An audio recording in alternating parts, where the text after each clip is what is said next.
شریعت کا اصول خنثی کے بارے میں یہ ہے، خنثی سے مراد جو پیدائشی طور پر ایسا کوئی مسئلہ جس کو ہو، کہ شریعت کا پہلا حکم یہ ہے کہ آپ اس کو دونوں جنسوں میں سے کسی جنس میں پلیس کر دیں، یعنی یا تو آپ اس کو مردوں کی کیٹیگری میں ڈال دیں یا آپ اس کو عورتوں کی کیٹیگری میں ڈال دیں۔ اب سوال پیدا ہوتا ہے کہ کیسے ڈالیں؟ فقہائے کرام نے، چاروں فقہا نے، فقہ حنفی، فقہ مالکی، فقہ حنبلی، فقہ شافعی، ان چاروں فقہا کا اس بات پر اتفاق ہے۔ اس کی کچھ علامات فقہا نے کتب فقہ میں ذکر کی ہیں کہ اگر ایک بچہ ہے اس کو آپ کیسے کسی ایک کیٹیگری میں پلیس کریں گے، تو فقہا نے ایک علامت یہ لکھی ہے کہ آپ یہ دیکھیں کہ اگر اس کی دو شرمگاہیں ہیں تو وہ کس شرمگاہ سے پیشاب کرتا ہے۔ اگر مردوں والی شرمگاہ سے پیشاب کرتا ہے تو اس کو آپ لڑکا کنسیڈر کریں، اور اگر عورت والی شرمگاہ سے پیشاب کرتا ہے اس کو آپ لڑکی کنسیڈر کریں۔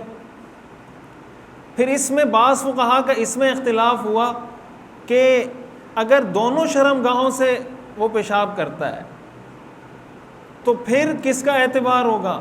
اس میں فقہا نے لکھا کہ جس شرمگاہ سے وہ پہلے پیشاب کرتا ہے، یعنی مردوں والی شرمگاہ سے مثال کے طور پر اس نے پہلے پیشاب کیا، عورت والی شرمگاہ سے دوسرے نمبر پر کیا، تو اس میں جو پہلا ہوگا اس کا اعتبار ہوگا۔ پھر فقہا نے اس کو بھی ڈسکس کیا ہے، یہ میں آپ کے سامنے یہ وضاحت اس لیے کر رہا ہوں تاکہ آپ کے سامنے پورا پس منظر شرعی نقطہ نظر واضح ہو کہ یہ کوئی ایسا موضوع نہیں ہے جس کو فقہا نے یا دین نے چھوڑ دیا اور اس کو ڈسکس نہ کیا ہو۔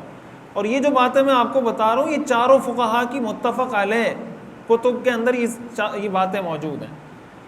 پھر اس میں فقہا کا اختلاف ہوا کہ اگر ایک شرمگاہ سے وہ زیادہ پیشاب کرتا ہے، ایک شرمگاہ سے وہ کم پیشاب کرتا ہے، تو آیا کثرت اور قلت کو بھی معیار بنایا جا سکتا ہے یا نہیں، کہ جس سے زیادہ مقدار میں پیشاب ہو اس کیٹیگری میں ہم اس کو پلیس کریں؟ اس میں پھر فقہا کا اختلاف ہوا۔ ایک تو یہ طریقہ فقہا نے ذکر کیا ہے، یہ فقہا نے طریقہ ذکر کیا ہے بلوغت سے پہلے، جب تک بچہ بالغ نہ ہوا ہو، بچہ یا بچی جب وہ بالغ ہو جائے اس وقت اس کی کچھ اور چیزیں بھی فقہا نے ذکر کی ہیں۔ اس وقت فقہا نے لکھا ہے کہ آپ دیکھیں کہ اس کی مثال کے طور پر داڑھی نکل آئی، اسی طرح بعض فقہا نے یہ علامت ذکر کی کہ اس کو احتلام ہو گیا، اگر یہی بچہ بڑا ہوتا ہے اس کو حیض آ جاتا ہے، یا اس کی شادی ہوتی ہے اور اس کو حمل ہو جاتا ہے۔ تو اس طرح کی وہ علامات جو مردوں کی خصوصیت ہیں یا وہ علامات جو عورتوں کی خصوصیت ہیں، اگر یہ علامات اس کے اندر واضح ہو جاتی ہیں تو بلوغت کے بعد اس کو معیار بنا لیں گے۔ مثال کے طور پر بچہ تھا اور اس کے اندر یہ دونوں ہی فزیکلی یا جسمانی اعتبار سے یہ دونوں علامات اس کے اندر موجود تھی، لیکن جب وہ بچہ بڑا ہوا تو اس کو حیض آ گیا، اب اس کو آپ عورتوں والی کیٹیگری میں پلیس کر دیں گے، اس پر سارے احکام عورتوں کے جاری ہوں گے، مردوں کا کوئی حکم اس پر جاری نہیں ہوگا۔ اسی طرح مردوں کے احکام کی مثال کے طور پر اس کی داڑھی نکل آئی، یا جو مردوں کی خصوصی علامات ہیں جسمانی وہ اس میں موجود ہیں، یا اس کی شادی ہوئی اور اس کی اولاد ہو گئی، تو یہ ساری علامات اس بات کی ہیں کہ یہ کیا ہے؟ مرد ہے۔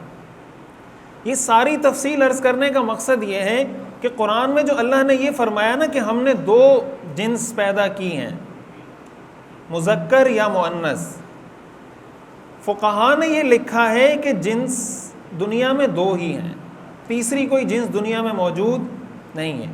جو تیسری جنس ہے وہ در حقیقت تیسری جنس نہیں ہے، وہ ہمارے سامنے مشتبہ ہے، اللہ کی نظر میں وہ مشتبہ، یعنی اللہ کی نظر میں تو وہ یا عورتوں کی کیٹیگری میں جائے گا شرعی نقطہ نظر سے، یا وہ مردوں کی کیٹیگری میں جائے گا۔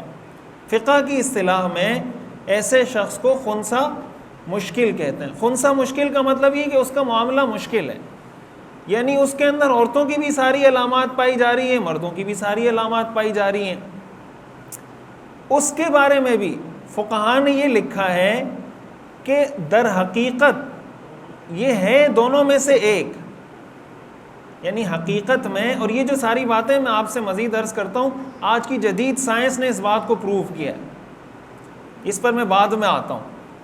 فقہا نے یہ لکھا ہے کہ اگر کوئی خنثی مشکل ہے نا، وہ بھی در حقیقت یا مرد ہے یا عورت ہے۔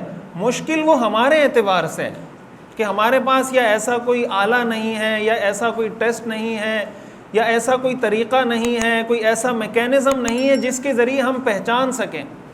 اور فقہا نے اس کی بڑی عجیب مثال لکھی ہے۔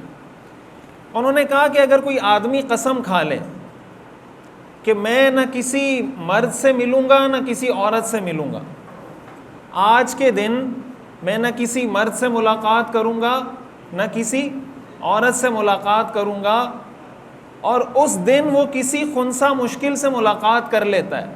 میں یہ بتا رہا ہوں کہ فقہا نے کتنی ڈیپتھ میں جا کے ڈسکس کیا ہے اس کو۔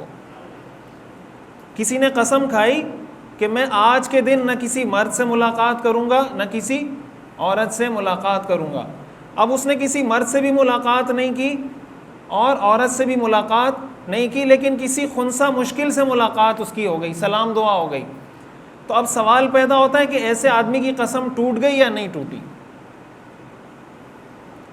تو فقہا نے لکھا ہے اس کی قسم ٹوٹ گئی۔ کیوں قسم ٹوٹی؟ حالانکہ یہ تو مرد یا عورت، یہ تو خنثی مشکل ہے۔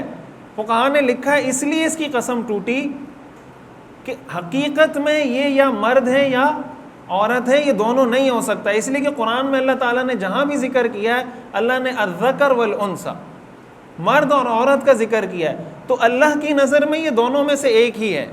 ہمارے سامنے ہمارے پاس وسائل، آلات، ٹیسٹ، اسباب نہ ہونے کی وجہ سے معاملہ مشکل ہے۔ اب یہ تو ساری تفصیل میں نے آپ کے سامنے عرض کی فقہی نقطہ نظر سے کہ فقہا نے اس پورے معاملے کو کس طریقے سے ڈسکس کیا ہے۔ آج کی جدید سائنس، جو جدید میڈیکل سائنس ہے، اس کو اگر آپ سٹڈی کریں، وہ اسی نتیجے پر پہنچی ہے کہ دنیا میں کوئی تیسری جنس موجود نہیں، اور اس کے لیے جو مختلف ٹیسٹ کیے جاتے ہیں، ظاہر ہے آپ کسی ڈاکٹر کے پاس کوئی جاتا ہے تو اس کی ہسٹری ڈاکٹر چیک کرتا ہے، پھر اس کو ظاہر ہے کہ فزیکلی اس کو ٹیسٹ کرتا ہے، پھر جو دیگر ٹیسٹ ہیں مثلا الٹرا ساؤنڈ ہے، ڈی این اے کے ذریعے ٹیسٹ کرتے ہیں۔ اس کا ایک اور ٹیسٹ آتا ہے کیروٹائپنگ، ایک مخصوص ٹیسٹ ہے جو اسی مقصد کے لیے کیا جاتا ہے۔ تو سائنس یہ کہتی ہے کہ اگر کسی انسان میں اس کے کروموسومز کے اندر وائی موجود ہیں تو وہ مرد ہے۔ اب اس کے ساتھ ایکس 1 ہو، 2 ہو، 3 ہو، اس سے فرق نہیں پڑتا، وہ مرد ہوگا۔ اور کسی انسان کے کروموسومز میں اگر وائی نہیں ہے تو 1 ایکس ہو، 2 ایکس ہو، 3 ایکس ہو، وہ عورت ہے، وہ مرد نہیں ہے۔ اب دنیا میں میڈیکل سائنس یہ کہتی ہے کہ کوئی انسان ایسا نہیں ہے کہ جس کے اندر جو بھی انسان ہوگا اس میں یا وائی کروموسومز ہوں گے یا پھر ایکس ہوں گے یا دونوں ہوں گے۔ تو جب دونوں آ گئے وہ مرد ہے، وائی ایکس جمع ہو گئے تو وہ مرد ہے، اور اگر وائی نہیں ہے ایکس ہے تو وہ عورت ہے۔ لہٰذا کوئی تیسری جنس دنیا میں ایگزسٹ نہیں کرتی۔ ہاں ہمارے اعتبار سے، انسانوں کے اعتبار سے وہ جنس ایگزسٹ کرتی ہے۔ یعنی بعض اوقات جیسے میں نے آپ کو بتایا کہ یا تو ہم ان کو عورتوں کی کیٹیگری میں ڈالیں گے شرعی نقطہ نظر سے، یا مردوں کی کیٹیگری میں ڈالیں گے، اور یا وہ خنثی مشکل ہوگا۔ پھر ظاہر ہے آپ کو اس کے احکام بھی چاہیے۔ اگر ایک شخص کے بارے میں آپ نے یہ ڈیسائیڈ کر لیا ہے شرعی نقطہ نظر سے کہ یہ خنثی مشکل ہے، تو اب سوال پیدا ہوتا ہے نا کہ اس پہ احکام کیا جاری ہوں گے، عورتوں کے یا مردوں کے؟ اس کو بھی فقہا نے ذکر کیا ہے کہ اس پر بعض احکام عورتوں کے جاری ہوں گے، بعض احکام عورتوں کے جاری ہوں گے۔ مثال کے طور پر جب یہ نماز پڑھے گا تو نماز میں سجدہ اور بیٹھنے کا انداز اس کا وہی ہوگا جو عورتوں کا ہوگا۔ یہ زیور نہیں پہن سکتا، ریشم کا کپڑا نہیں پہن سکتا۔ اسی کے ساتھ ساتھ جب اگر حج کے لیے جاتا ہے تو حج میں یہ سلا ہوا لباس، یہ جو شخص ہے خنثی مشکل، یہ سلا ہوا لباس پہنے گا، احرام کی چادریں نہیں پہنے گا، وغیرہ وغیرہ، اس کے احکام ذکر کیے ہیں۔ اب یہ تو ہے خنثی، جو میں نے آپ کو ساری تفصیل بتائی، اور یہ ایک فیکٹ ہے، یہ ایک حقیقت ہے اس کو شریعت نے ڈسکس کیا ہے اور ان کے حقوق کا تحفظ بھی کیا ہے، اور شریعت ہمیں حکم دیتی ہے کہ ہم ان کے حقوق کا تحفظ کریں۔ مثال کے طور پر ایک آدمی جیسے میں نے بتایا نابینا ہے، تو شریعت ہمیں کیا کہتی ہے کہ آپ نابینا کے ساتھ ظلم کریں؟ شریعت کا مزاج کیا ہے؟ شریعت کا حکم کیا ہے کہ بھائی آپ اس کا اور زیادہ خیال رکھیں۔ حدیث شریف میں آتا ہے انما تنصرون وترزقون بضعفائکم، اللہ تمہاری مدد تمہارے کمزور لوگوں کی برکت سے کرتا ہے۔ علماء نے لکھا ہے نا کہ اگر کسی گھر میں مثال کے طور پر 2 بھائی ہیں، 3 بھائی ہیں، یا ایک کم کمانے والا ہے، ایک زیادہ کمانے والا ہے، تو زیادہ کمانے والے کو یہ نہیں سوچنا چاہیے کہ میں ان کو کھلا رہا ہوں، بلکہ اس کو یہ سوچنا چاہیے کہ ان کمزوروں کی برکت سے اللہ مجھے رزق دے رہا ہے۔ کسی گھر میں یتیم بچہ ہے، آپ اس کی پرورش کر رہے ہیں، تو ایک مسلمان کا تصور یہ نہیں ہونا چاہیے کہ میں یتیم کو کھلا رہا ہوں، اس کا تصور یہ ہونا چاہیے کہ اس یتیم کی برکت سے اللہ مجھے کھلا رہا ہے۔ تو کوئی نابینا ہے، کوئی معذور ہے، اپاہج ہے، کوئی شل ہے، کسی کے ساتھ کوئی بھی ایسا مسئلہ ہے جس کی وجہ سے وہ معذور ہے، تو اسلام کا درس تو ہمیں یہ ہے کہ بھائی اس کا آپ زیادہ خیال رکھیں۔ یہی معاملہ خنثی کا ہے کہ اگر ایک شخص کے ساتھ ایسا کوئی مسئلہ ہے فطری طور پر، اللہ تعالیٰ نے اس کو ایسے پیدا کیا ہے، تو ہمیں یہ حکم ہے کہ ہم اس کا عام انسانوں سے زیادہ خیال رکھیں، کوشش کریں اس کو فیسیلیٹیٹ کریں، اس کے لیے آسانیاں پیدا کریں۔